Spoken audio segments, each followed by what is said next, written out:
Katie Maycock, thank you so much for making time to join me today in our Great Mental Fitness interview series.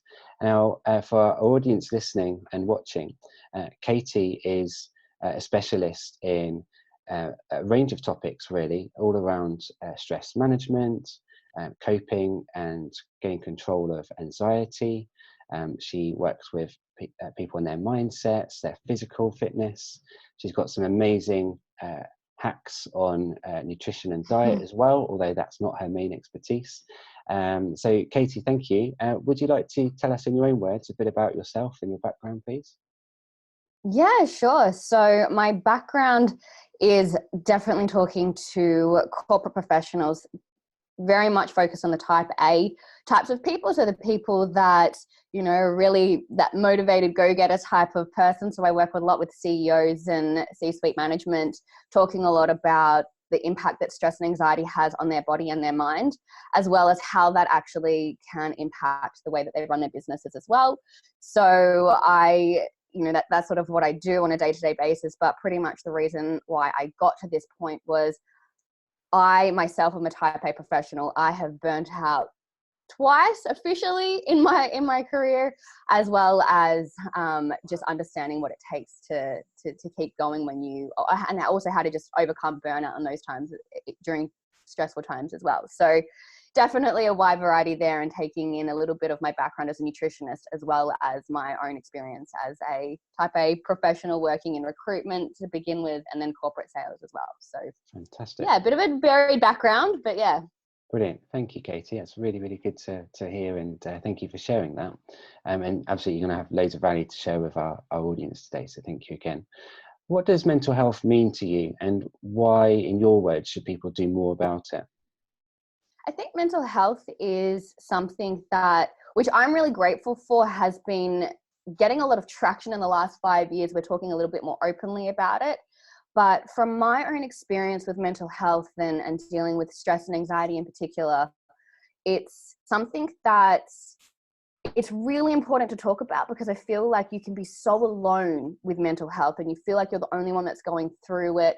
And you also get so concerned about how people perceive you, and especially when you're in the workplace. But mental health for me is something that does need to be spoken about a lot more, and there needs to be a lot more avenues for people to talk about it.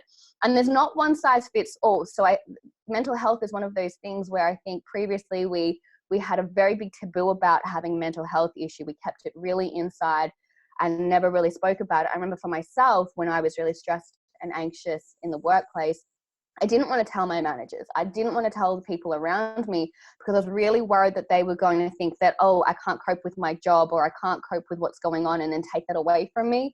So mental health for me is something that is really important for not only companies, but individuals to better understand and find avenues to help mental health. And there is not one size fits all. So for some people, it's going to be really good to go one avenue, and for others, it's to go a different avenue. But I think for me, mental health is something that isn't necessarily a taboo. It's something that, we need to find ways to be resilient with it in certain aspects, but also understand our limitations and our capabilities, and being a little bit more kind to ourselves at the end of the day as well. But, I think it's something that's a really important topic, especially in today's modern day society. And even more so, and we haven't mentioned it yet, so I've got to throw it in there, even more so in the time of Corona crisis, right?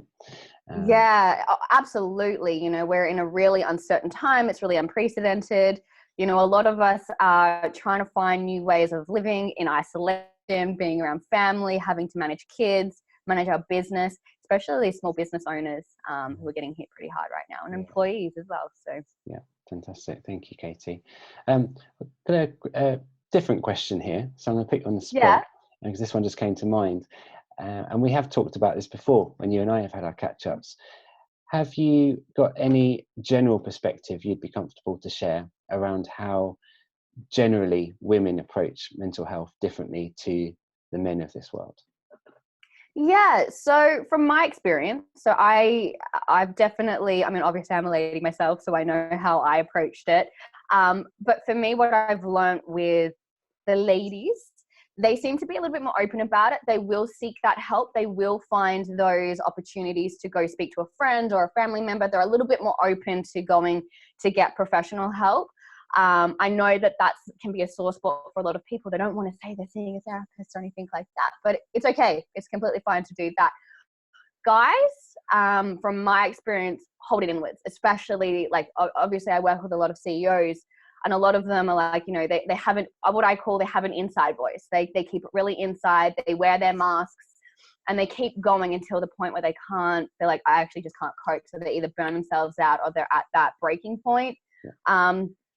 Guys are a little bit more stoic with it, which essentially is, you know, not a good thing, because they're, you know, it's something that they don't have an outlet. They're not seeking help and they feel very alone in it. And I think that ladies, you know, for us ladies, we'll go to a friend and be like, hey, I'm having a really shit day. Like, can we have a chat about it? And we're more forthcoming with it. With guys, they want that, no, I'm the guy. I've got to be strong. I've got to do these types of things. I have seen in the last 5 years, we're breaking that taboo. We're breaking that down. We're finding more people, like, you know, trying to help that different, you know, that demographic as well. For me, majority of my clients are guys, which is really interesting. But, you know, having that ability to trust, I think guys, you know, they want to see that, you know, I'm strong, I've got this. And I really hate the saying man up.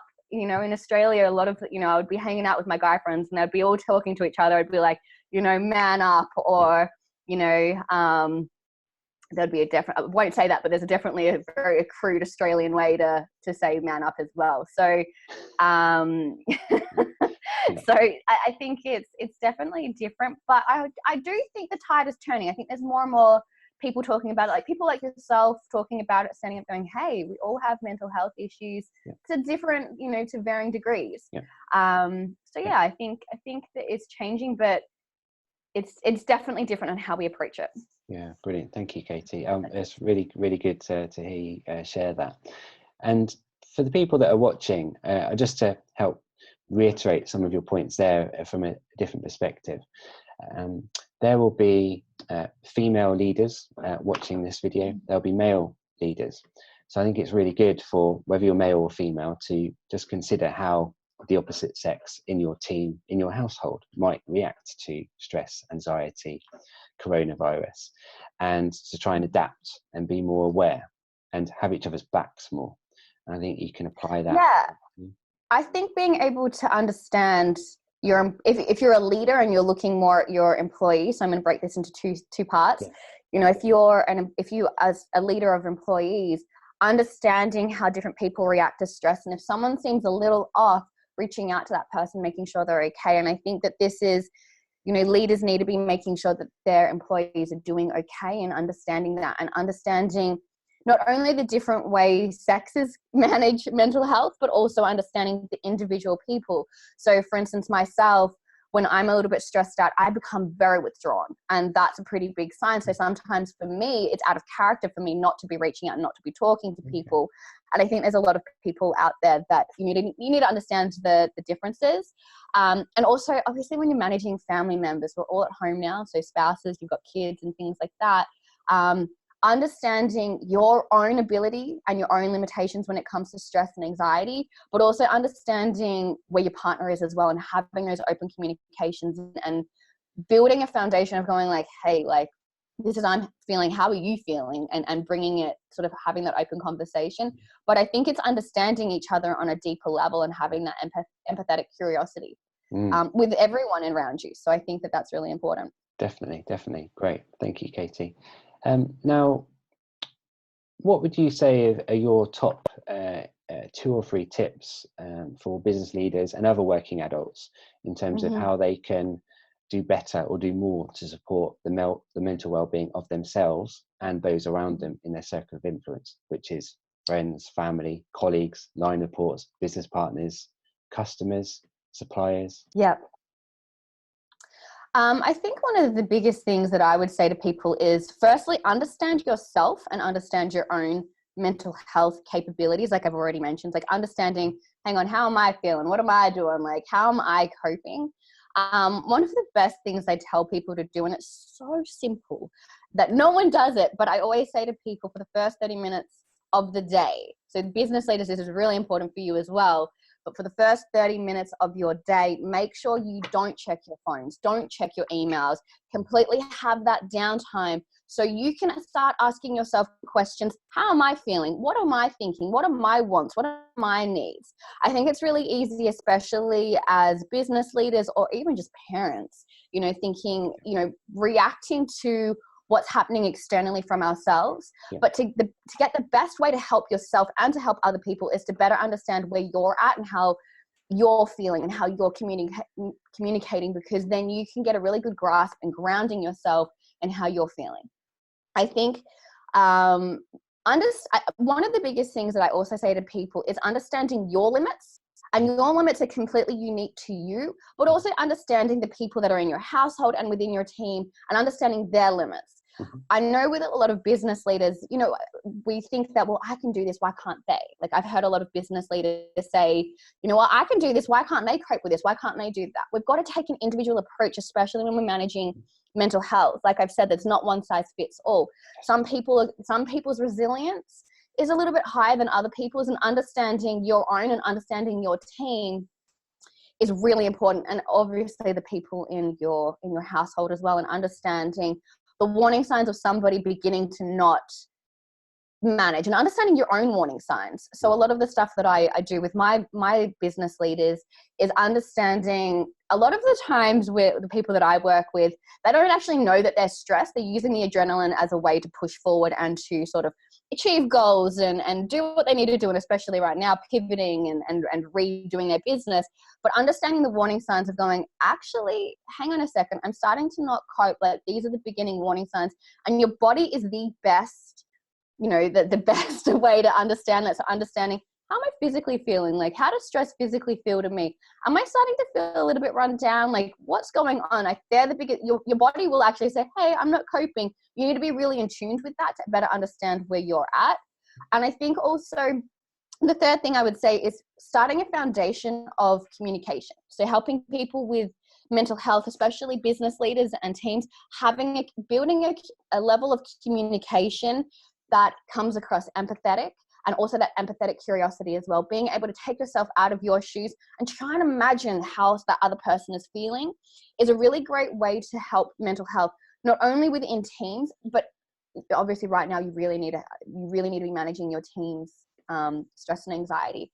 But as well as yourself and family members, creating that open communication and understanding better ways to sort of lean into being vulnerable and those uncomfortable feelings and going like, hey guys, I'm not great at doing this, but I really want to open up and talk about how I'm feeling. I really want to understand how you're feeling, and let's come together and lean into vulnerability together and create a really good basis of communication. And especially right now, it's really important, especially with people self-isolating. But even when we're not self-isolating, it's really good for management teams to do that, because there's always miniature crises going on within businesses as well. So they're my three things that I would say that you need to be doing. Fantastic. Thank you, Katie. Really, really good advice there. The listening to your body one is probably the one that personally resonates with me the most. When I had my major burnout in 2016, my body had been giving me signs for years. And I was just like, again, typical male reaction to mental health issues. I was just like, no, this is all just normal. It's part of life. It's part of me continuing to be successful in my career, providing for my family. I just got to man up. I just got to keep going and just suck it up, really. Try and keep up my fitness and all that kind of good stuff. But the symptoms kept on going, and they gradually got worse, actually. And then when I had the personal trauma in 2016, that was just too much, and it just pushed me over the edge. So when I look back, I would absolutely have listened to my body sooner. And made some changes sooner. There's it's like doing a life audit, right? It's like, how am I physically feeling? How am I mentally feeling? How am I emotionally feeling? And understanding what feeds into those different buckets. And if you drain too many of your buckets, or you drain too many different aspects of your life, you know, you are going to completely burn out. You have to be able, it's a balancing act, you know. Sometimes you've got to work really hard at work, but you've got to understand where your body is physically at. When I burnt out, honestly, my body was screaming at me, going like, hey, no, seriously, I'm not coping. And it went on for years. And I was trying to manage the physical symptoms without managing the actual cause of those physical symptoms. So, you know, your body is one of the greatest tools to use to be actually go, hang on a second, wait, let's take a step back. Like, what's going on? Like, how am I feeling? You know, I remember being 26 myself and being like, oh, you know, waking up with aches and pains is really normal. You know, like getting out of bed, being really uncomfortable and being in a lot of pain was just normal. You know, I'm just getting older. It's like, I look back now, I'm like, dude, you're 26. Like, what were you thinking? So I think being able to better understand that is really important. Yeah.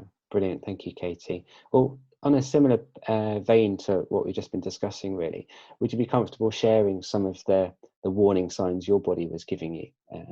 Yeah, sure. So one of the biggest warning signs with me, and it's really interesting looking back, and I mean, I can go back to when I was first went into recruitment. So, but I honestly, my warning signs started before that. So just to give a brief background about myself, I have always been one of those people that's, like, you know, like, hey, I'm going to go get it. If you tell me I can't do it, I'm going to prove you wrong.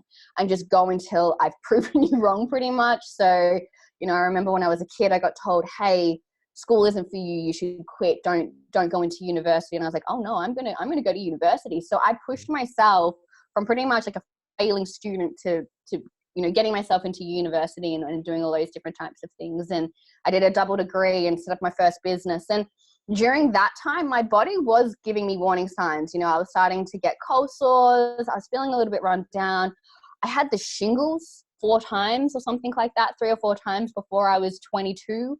But, you know, it progressively got worse after that. My digestive symptoms got really bad. So I started, you know, every time I ate, I started feeling sick. I started becoming allergic to a lot of foods and intolerant to a lot of foods. Then inflammation started happening throughout my body. So my joints started to get really sore, and I started to just be in pain quite a lot. And then one day, I'll never forget this day, I woke up and my left hand was 3 times the size of itself because the inflammation had gotten so bad that, you know, my whole hand just swelled up. But they were the warning signs, and they progressively got worse. We're talking like I was getting cold sores maybe like once a month, or once every second month, to getting them once a week. And then they would get progressively getting worse. I remember one morning I woke up and I had a cold sore that started at the bottom of my lip, went down my chin and went up my jawline, like followed that nerve track. And that was the moment where I was like, all right, okay, cool. Like, I can't keep just focusing on the physical symptoms. I've got to start taking a really good cap of my life and understanding that stress and anxiety are the reasons that my body is reacting this way. So it was really slow, but it did progress. And once it did start to get to those, you know, final few months before burnout, my body was screaming at me and you know, really paying attention to that. And I was always tired. I was always really tired, and I didn't have a good mental clarity. I couldn't think clearly. Making decisions was really difficult because I couldn't see which way was out. And I had that mental fog. So there were the mental things as well that I was just like, oh, it's because I'm not sleeping enough or whatever it is. But, you know, it's easy to find those excuses. And I was making excuses for myself. I was like, you know, I must have this really random disease that no one else in the world has. And trying to find a cure for that. I spent 30,000 Australian dollars trying to figure out what was wrong with me. So if I just kind of focus on hang on, live life in a balance, understand where you're mentally, emotionally, and physically at, you know, and bringing it back to that. But yeah, that was a bit of my journey, but always warning signs. Thank you for sharing that, Katie. It's fantastic. And we touched on this point a bit earlier on in our interview today, which was that everyone is different, you know, and everyone reacts differently to mental health. And even, I think it's important to stress every individual's body responds differently. So, for example, when I was going through mine, I had some symptoms that were different to yours. I had irritable bowel syndrome. I had these really bad sort of tension headaches, which actually felt like I had this swelling on the left side of my head, and they would get get worse, and depending on the levels of stress or how hard I was pushing myself. Then there were the migraines, there was the insomnia, anxiety, which came out with sweaty hands, a bit gross, but all different physical signs. So I think everyone needs to be aware of themselves and recognize that we all respond and react differently.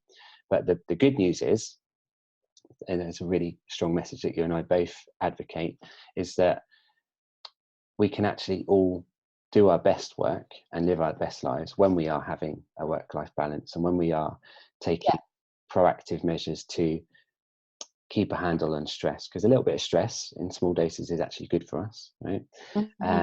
But having more control, having a life-work balance, managing stress and anxiety, looking after those around us and not creating a high stress environment, all these things can contribute to us actually being more productive, having more of a life-work balance, and being more successful and more happy, which is what life should be about, right? Yeah, no, I completely agree with that. As you know, and like, you know, that balance can look differently to everyone as well, but yeah, there's always a way out of it. Absolutely. Definitely. Thank you, Katie. Now, thinking back, a bit of retrospect and hindsight here, what advice would you give yourself 10 or 20 years ago around this topic, this big topic of mental health and anxiety and stress? That's a really good question. So you mentioned IBS before. I got diagnosed with IBS myself, which turned into allergies and intolerances. I would go back. There's a few things that I would tell my young version of myself and say.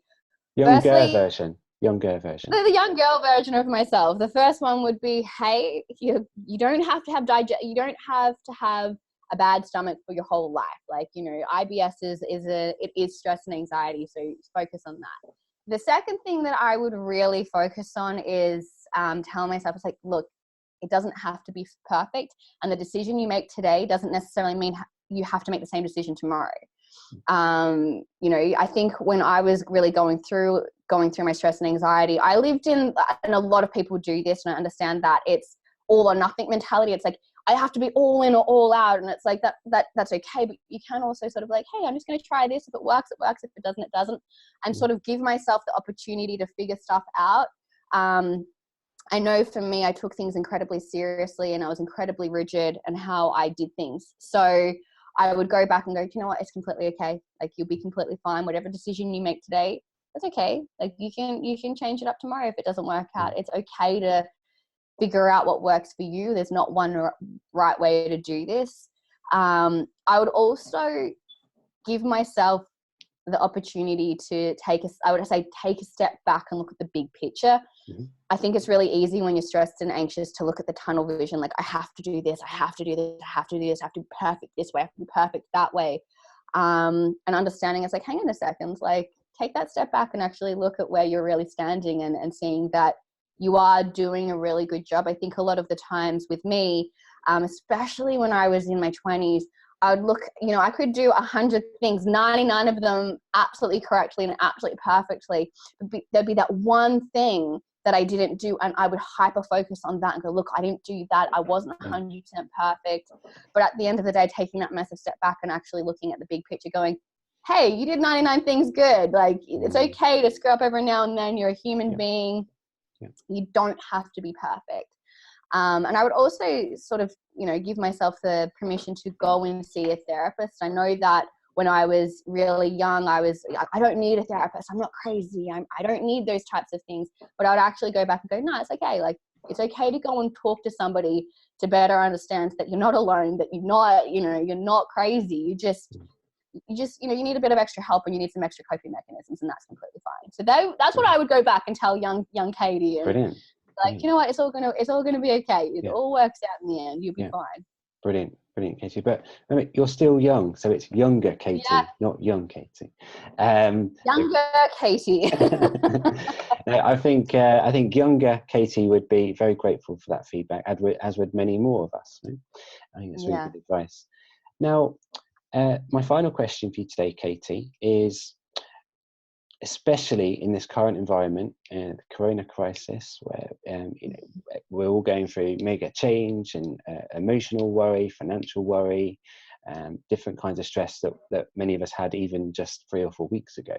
And it's how quickly our worlds have changed. There are people watching this video and listening who will have some concerns about their own mental health, or a colleague, a teammate, a friend, or family members. Any final advice you'd give to these people listening that are in that position? So they're worried about their own health, or someone that they know, or someone they care about. What should they do next? So I'm going to turn into what you should do as a person and how you can support your community, or like, people in your life. So firstly, with what I would say to people that are really concerned that, during times of uncertainty, and especially right now, none of us have lived through something like this in our lifetime. So what's going to happen in that moment is a lot of the what ifs are going to come up. It's like, what if this happens? What if that happens? And we end up falling down that rabbit hole. The interesting thing about the what if rabbit hole, we end up physically responding to something that doesn't exist. We actually physically respond to a story that we've told ourselves. So what I would tell people, especially if they're really finding they're really stressed and anxious, is 2 things. Firstly, come back to the present and where you're sitting right now, and understanding where you are right now. It's, worrying about the future isn't going to change it. It's actually, it could hinder you in the long run. So come back and go, okay, cool. Like, this is where I am right now. Understanding the choices that you can make right now to actually help you. If you're worried about work, I think we all are, having that ability to take a step back and go, okay, cool. I'm worried about work, but you know what? I'm healthy. I'm fit. I've got a good family around me. I've got loved ones. And taking that life order of the things that you do have, rather than the things that you might not have, if that makes sense. So I think that it's really important to sort of shift the focus to the things that we can control and the things that we do have, rather than the things that we're worried that we don't have, or the things that we can't control. Then what I would say to people is to help external people, or to help people around them. I think it's really important to stay connected. I think one of the things that I have seen out of this situation is people are more open to, talking and being and connecting with people.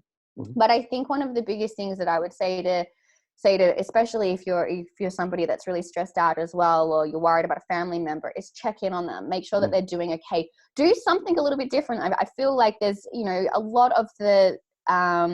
a lot of like, Netflix, and there's apps and things like that are coming out to help you keep connected. Watch a video, from each other's, from your house, and what am I trying to say?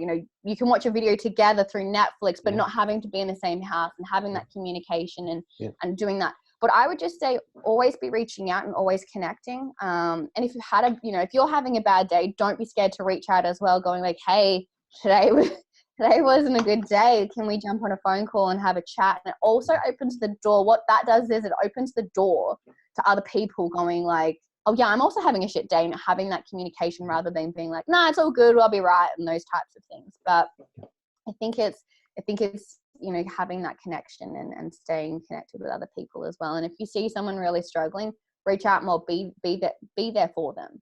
If you can be, and if you think that they're in a bit further along, then you can always reach out to support networks to help get them to reach out and help those people too. Fantastic. Thank you, Katie. Brilliant advice. You've been really generous with your time today and your insights. So thank you very much, Katie. And I hope our audience gets value from this. Well, I know they will. So thank you, and goodbye for now. We'll catch up soon. Okay, bye.